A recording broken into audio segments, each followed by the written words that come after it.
आपली वाट लावणारा पक्ष कोणता आहे हा नीट शोधायचा आहे. तो मी मांडणार आहे आपली वाट कशी लागते.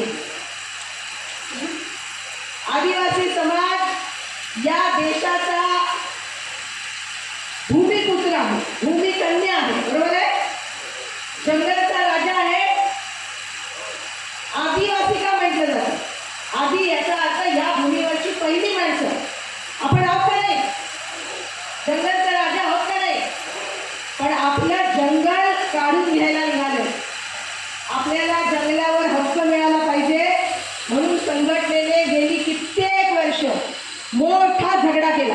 फक्त आपल्या संघटनेनं नाही, आपण देशभरातल्या सगळ्या संघटनांशी हात जोडले आणि सगळ्यांनी मिळून झगडा केला की जंगलच्या राजांना जंगलावर हक्क नाही असं होऊन जमणार नाही.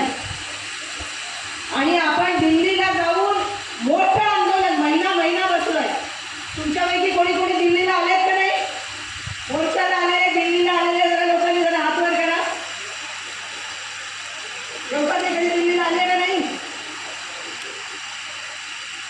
प्रत्येक वाडीतून नेमके लोक घेऊन आपण दिल्लीला बसलोय वेगवेगळ्या प्रश्नांसाठी.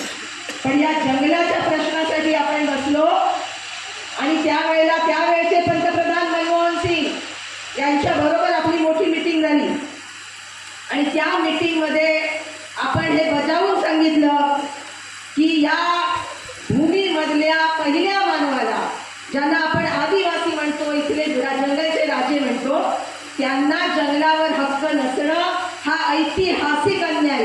कसा अन्याय आहे? ऐतिहासिक, पिढ्यानपिढ्यांचा अन्याय. आणि तो अन्याय दूर झाला पाहिजे. आपल्याला दळी भाग मिळाला पाहिजे. आपल्या अवतीभोवती जंगल आहे, त्या जंगलावर हक्क मिळाला पाहिजे. आपण रानामध्ये विळा कोयता घेऊन जाताना दिसला तर फॉरेस्टर अडवून काढून घेतो. काजू बिया डोक्यावर घेऊन आंब घेऊन निघाली बाई तर तिला फॉरेस्टरवाला आडवं येऊन त्याची टोपली काढून घेतो का नाही? तुमचं फॉरेस्ट खातं नंतर आलं, आमचा समाज इथं आधीपासून आहे आणि आम्ही जंगल राखलं, आम्ही वाघाला राखलं, आम्ही जंगलाला राखलं. आमचं आडनाव वाघमारे असेल पण वाघमारे कधी वाघ मारतात काय?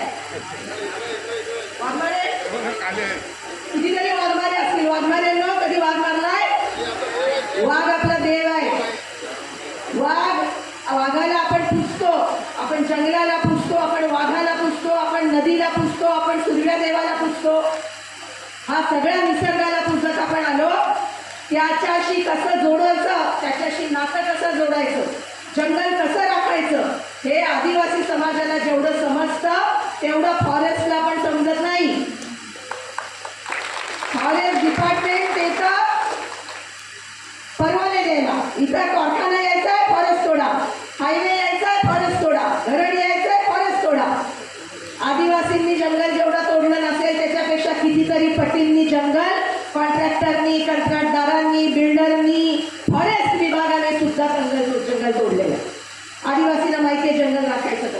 म्हणून जंगलावरचे हक्क आम्हाला द्या हे आपण अभ्यास करून थेट पंतप्रधानांना समजा पूर्णपणे स्पष्ट मांडणी करून त्यांना त्यांच्या पुढे मांडणी केली. आणि मनमोहन सिंग साहेबांनी त्याच मीटिंगमध्ये निर्णय घेतला की असा कायदा झाला पाहिजे. आणि 2005 साली हा वनहक्क कायदा करायचे आदेश त्यांनी दिले. 2006ला कायदा पास झाला आणि 2006 पासून गडी भागावर आपल्याला हक्क मिळायला सुरुवात झाली. बरोबर आहे का नाही? हा आपण लढून मिळवलेला मार्ग आहे. त्याच्यामध्ये सत्तेत असलेल्या पक्षांनी साथ दिलीच, पण तो प्रश्न मुळात उठवला आपण. पण आताचं सरकार काय करत आहे? भाजप सरकार आणि आपले पंतप्रधान मोदी यांनी हा आपण लढून मिळवलेल्या वनहक्क कायद्यावर मोठी पाचर मारून ठेवली. आता हा वनहक्क कायद्याचा हक्क, गडी भागावरचा हक्क आदिवासींना मिळता कामा नये या प्रकारचे बदल त्यांनी जंगलाशी संबंधित वेगवेगळ्या कायद्यात केले. म्हणजे आदिवासीला जंगल मिळणार नाही, पण त्यांचे जे मोठे मोठे धनदांडगे कंपनीवाले मित्र आहेत, अदानी, अंबानी, त्यांना मात्र जंगल देण्याचा सपाटा चालू आहे. आपल्या शेजारचं राज्य छत्तीसगड. छत्तीसगडमध्ये सर्वात समृद्ध जंगल आहे. तिथे हजारो आदिवासी गाव आहेत. पण तो जंगलाचा पट्टा कोळशाच्या खाणीसाठी अदानीला द्यायचा इतकी हजारो गावं उद्ध्वस्त केली जात आहेत. गेली 3 वर्ष तिथे लढा चालू आहे. आपल्यापैकी आपण कार्यकर्ते तिथे जाऊन आलो छत्तीसगडला पाठिंबा द्यायला.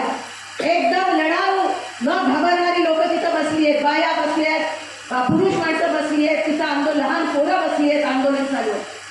पण त्या आंदोलनाला चिरडायला निघालंय भारतीय जनता पक्षाचं सरकार. छत्तीसगडमध्ये चालू आहे, मणिपूरमध्ये चालू आहे, मध्य प्रदेशमध्ये असंच चालू आहे. महाराष्ट्रात चंद्रपूर, नंदुरबार या भागामध्ये सुद्धा मोठे मोठे परवाने कंपन्यांना दिले जात आहेत आणि तिथून आदिवासींना हुसकून काढायची सुरुवात झालेली. हे जमेल काय सरकार आपल्याला? आदिवासींना न्याय नाकारणारा, हुसकून काढणारा, जंगलावरचा हक्क नाकारणारा भाजपचं सरकार कोणाला पाहिजे? कोणाला पाहिजे? मग या भाजपचं करायचं काय? या भाजपचं करायचं काय? आपल्याला हक्क नाकारायला निघालेले. दुसरा हक्क आपण मिळवलाय लढून. आता आपल्याला 2 रुपयाने आणि 3 रुपयाने जे रेशन मिळतं, कातकरी आदिवासी समाजाला 100% समाजाला अंत्योदयचं धान्य मिळतं 2 रुपयाने आणि 3 रुपयाने. बरोबर आहे ना? हे कोणी दिलं? याच्यासाठी पण आपण झगडलो. खूप 3-3, 4-4 वर्ष झगडलो. सुप्रीम कोर्टात आपली केस चालू होती. शेवटी सुप्रीम कोर्टाने सरकारला असा आदेश दिला की इथं उपासमारीने लोक मरतायत आणि गोडाऊनमध्ये धान्य सडतंय.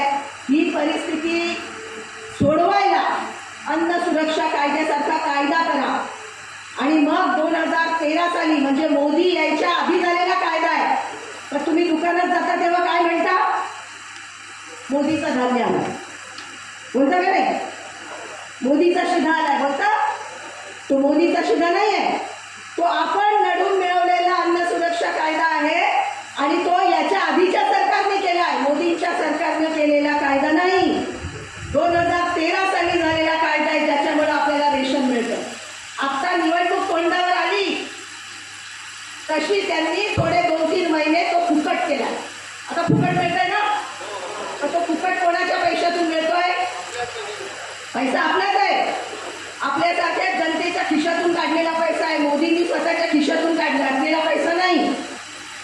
पण निवडणुका तोंडावर आल्या की वाघ सुद्धा नरम होता. वाघ सुद्धा असं म्हणतो, आय माय बकरी, करू तुझी चाकरी, तुझं सगळं भला होऊ दे, मी काय वाघ असलो तरी तुला खाणार नाही. इथे केव्हा बोलतो वाघ? निवडणुका जवळ आल्या का वाघ पण बकरीची डोक्यावरून हात फिरवतोय. तसा आपल्यावर त्यांची माया, पुतना मावशीची माया एकदम जागी झाली आहे निवडणुकीच्या तोंडावर. आणि म्हणून आपल्याला थोडं फुकट धान्य मिळायला सुरुवात झाली आहे. पण यात मोदी साहेबांना सवाल विचारला पाहिजे की करोनाच्या काळात लॉकडाऊन झाला आणि आम्ही कुठंतरी ऊसतोडीला गेलो होतो, आम्ही कोळशावर गेलो होतो, आम्ही विटावर गेलो होतो, आम्ही कुठं कामावर गेलो आणि अडकून पडलो. आमचे ठेकेदार, आमचे शेठ लोक आम्हाला टाकून पळून गेले का नाही? उपासमार झाली का नाही? उपाशी दिवसेंदिवस राहायला लागलं आणि किती लोक चालत निघाली, चालत आली का नाही? कितीतरी शेकडो किलोमीटर चालत गेली. तेव्हा मोदी साहेब तुमच्या पोटातली माया कुठं गेली होती? तुम्हाला नाही समजलं की हा देश करोडो मजुरांचा आहे? जेव्हा तुम्ही लॉकडाऊन आमच्यावर लादला तेव्हा तुम्हाला नाही समजलं की ही मजूर मंडळी काय करतील?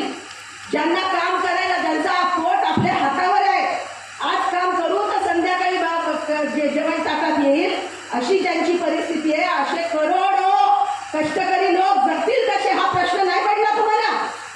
आता फुकटची माया दाखवायला येतात आणि आमच्या तोंडावर 2 आणि 3 रुपयाचं रेशन फुकट करताय. त्याचा काही फार मोठा खर्च पडत नाही आहे सरकारला, पण त्याचा गवगवा जो चालू आहे तो मात्र मोठा चालू आहे. हा मोफत भेटतो याला भुलू नका. हे आपल्याच पैशातून आपल्याच तोंडावर फेकणं चालू आहे. आणि त्याच्या मागचा डाव ओळखा. त्याच्या मागचा डाव असा आहे की आता हे जर पुन्हा सत्तेवर आले तर त्यांचा निर्णय आधीच झालेला आहे की आता रेशन दुकानात रेशनवर धान्य मिळणार नाही. तुमच्या अकाउंटला पैसे आम्ही ट्रान्सफर करू, 100 रुपये नाही तर 150 रुपये, आणि दुकानात रेशनवर धान्य मिळणार नाही. हा त्यांचा निर्णय आधीच तयार झालेला आहे. त्याच्यासाठी त्यासाठी त्यांनी शांताकुमार नावाची एक समिती शांताकुमार यांच्या अध्यक्षतेखाली नेमली आणि त्या समितीने असं सांगितलं की रेशनवरचं धान्य बंद करा, रोख पैसे फक्त अकाउंटला टाका. आणि तो अहवाल या सरकारने आधीच स्वीकारलेला आहे. तेव्हा फुकट धान्य देतात म्हणून यांच्या लालूचमध्ये यांच्या आमिषात येऊ नका. पुढचं पाऊल त्यांचं रेशन काढून घ्यायचं आहे, लक्षात घ्या. तेव्हा यांचा डाव आधीपासून ओळखायला पाहिजे आणि तो डाव त्यांनी महाराष्ट्रात आधीच खेळला आहे. महाराष्ट्रातल्या 14 जिल्ह्यात शिंदे फडणवीस सरकारने 2023 साली यांचा 14 जिल्ह्यातलं रेशन पूर्णपणे बंद करून टाकलेलं. आणि हे 14 जिल्हे असे जिथे शेतकऱ्यांच्या आत्महत्या सर्वात जास्त होतात. जीव देतात शेतकरी कारण शेती परवडत नाही, कर्जाचा बोजा डोक्यावर आहे, कर्ज फेडता येत नाही, म्हणून जीव द्यायला लागतात शेतकरी. अशा 14 जिल्ह्यात आधीच्या सरकारने जी त्या शेतीसाठी शेतकऱ्यांसाठी योजना चालू केली होती ती योजना शिंदे फडणवीस सरकारने बंद करून टाकली. तेव्हा त्यातून तुम्ही इशारा घ्या. त्यांचं रेशन जसं बंद झालंय त्यांना सांगितलं 150 रुपये अकाउंटला येतील. आता 150 रुपये पण येत नाही आणि रेशनवर धान्य पण येत. तेव्हा तोच डाव आपल्याकडे पण येणार आहे हे लक्षात घ्या. त्यामुळे त्याला भुलून जमणार नाही. तिसरा महत्वाचा मुद्दा तुम्हाला सगळीकडे सांगितलं जात असेल की आता आपल्या देशाच्या राष्ट्रपती आदिवासी आहेत. पोचलाय का नाही तुमच्याकडे? राष्ट्रपती कोण आहे? आदिवासी बाई आहेत. नाव काय आहे? जरा कुठे सांगा. द्रौपदी मुर्मू. द्रौपदी मुर्मू या आपल्या राष्ट्रपती आहेत आणि आपल्याला अभिमान आहे की नाही? एक आदिवासी महिला राष्ट्रपती होता याचा आपल्याला अभिमान आहे, सगळ्यांना अभिमान आहे. मग आपला सवाल मोदींना असा आहे की जेव्हा संसद भवनाचं म्हणजे खासदार आपण जिथं निवडून पाठवतो कामकाज करायला त्या सभागृहाचं नाव आहे संसद, त्या संसदेमध्ये त्याचं नवीन सभागृह बांधलं मोदींनी आणि ते नवीन जिथे बांधलं त्याच्या उद्घाटनाला कोणाला बोलावलं? त्याच्या उद्घाटनाला राष्ट्रपतींना बोलावलं. काय तुम्हाला माहिती आहे? काही राष्ट्रपतींना बोलावलं का? बोलावलं नाही. आता तुम्ही गावात असं कल्पना करा की आज सीताताई सरपंच माजी सरपंच आहे. तुमच्या गावात ग्रामपंचायतीचं नवीन कार्यालय बांधलं आणि सीताताईला त्याच्या उद्घाटनाला बोलावलंच नाही. जमेल काय? जमेल? मग इथे राष्ट्रपती आहेत, देशाच्या राष्ट्रपती, त्यांनाच बोलावलं जात नाही संसद भवनाच्या उद्घाटनाला.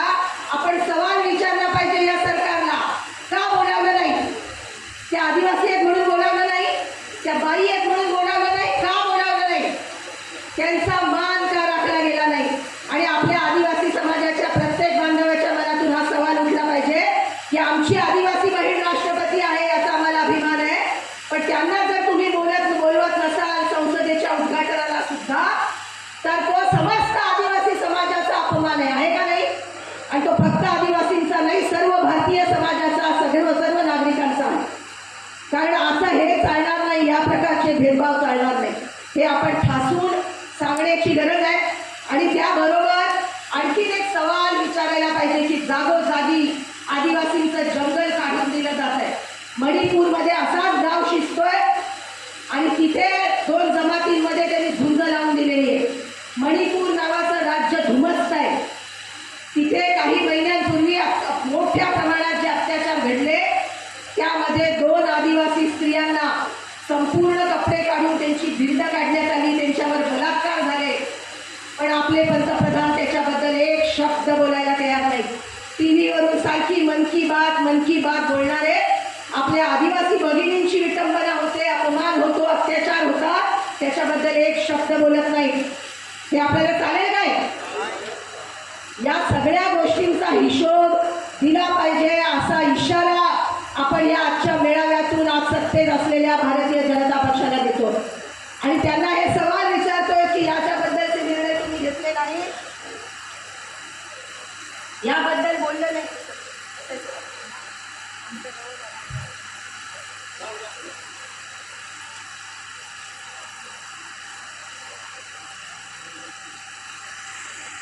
असे आता ताई जी घेऊन आली असे